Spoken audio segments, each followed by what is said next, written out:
I'm Rebecca Hale. I'm a pediatric physical therapist. My business is called Turtle House. My tagline is finding comfort in your own shell. It's really my deepest desire to shift how we address children on the autism spectrum and children with ADHD and hyperactivity and those dealing with emotional trauma and the way we look at behaviors. Researchers say it takes 50 years to have a paradigm shift, and we just don't have time for that.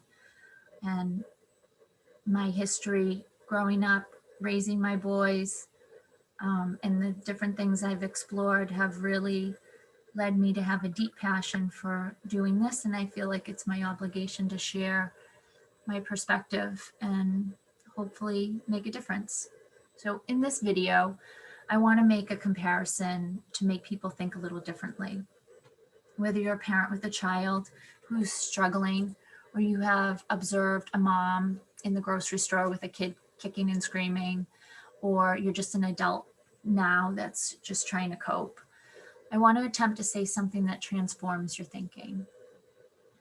I believe that all behavior in the body, in the mind, in the human being is an attempt at satisfying a physiological need, or to dampen a need to emote feelings like anger or rage or sadness or shame or fear. The body is an amazing organism and has the capacity to course correct. Today, I want to talk about the body's way of using behaviors to demonstrate its physiological needs. We call them behaviors in children, and we call them addictions in adults. So what do these behaviors look like in children?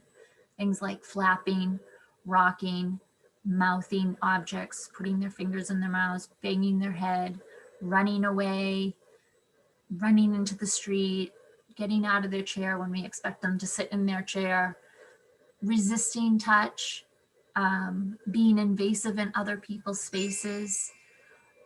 Kids, if we spread out past, kids on the autism spectrum, we look at kids who are expressing themselves or seeking refuge in music or singing, slamming doors, overeating. The behaviors go on. They are the body trying to seek satisfaction of physiological needs. So what does this look like in adults?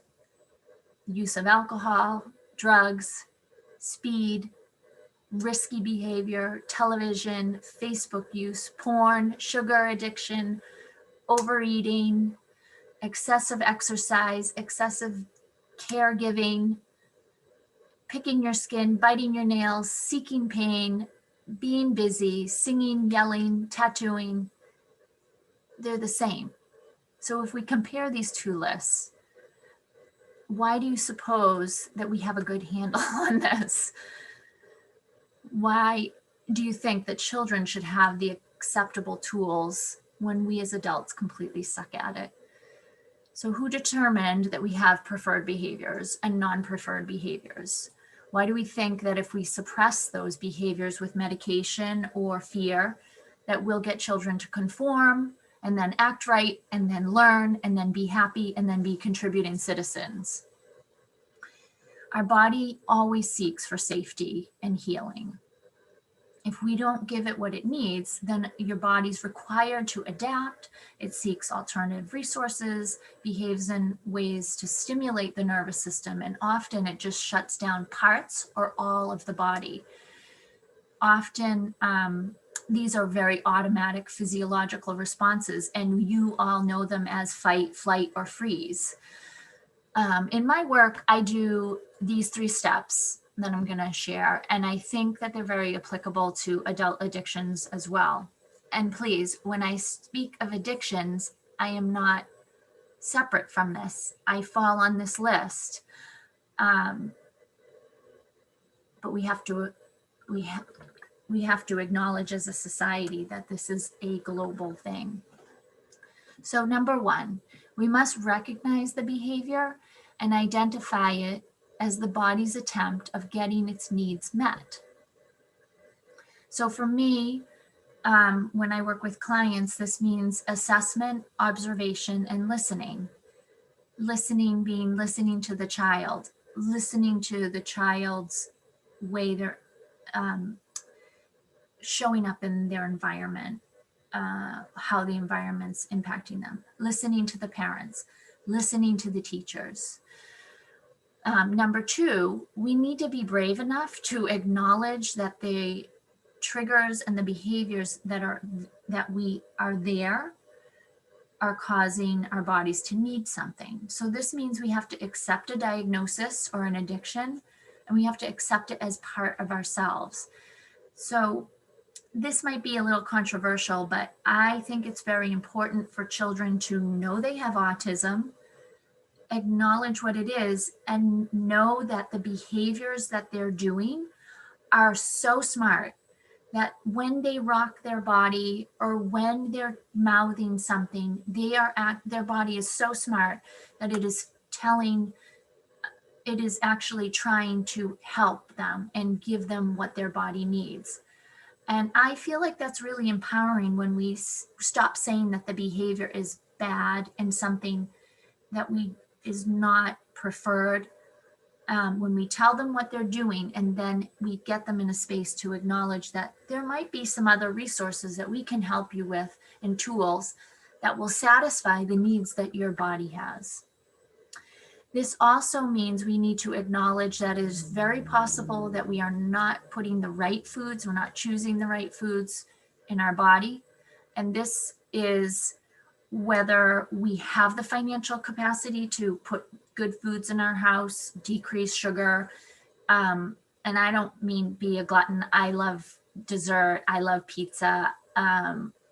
So it's not to not give yourself things, but it is to acknowledge that it's possible that some our choices can be really negatively impacting behavior and our body's screaming that we need something different. It can be that societally, when we have food stamps and we have means of giving people food, that we make better choices than processed foods. I'm always so horrified by some of the things that are offered. And it's definitely a big issue within autism and behavior. We need to acknowledge that our schools might not be serving our kids' needs. Big soapbox for me, another time for another video, but children should not be sitting in a chair 6 hours a day. They need to move their body for their brain to function. They need to move their body for their body to continue to develop the neurological components and connections so that their brain and their body can communicate and coordinate. And if they sit in a chair all day long and they don't go outside and they don't have free time, free play, we are not serving our children in this capacity. We need to acknowledge as parents that we could be contributing to the situation. From a personal standpoint, I mentioned this in my last video. I had a trauma as a child. It caused me to really shut down and not be fully present for a huge portion of my life. And that included when my children needed me the most. And I didn't have the capacity to give them the emotional nurturing that they needed. And it took me quite a few years to acknowledge that, stop shaming myself, and then course correct.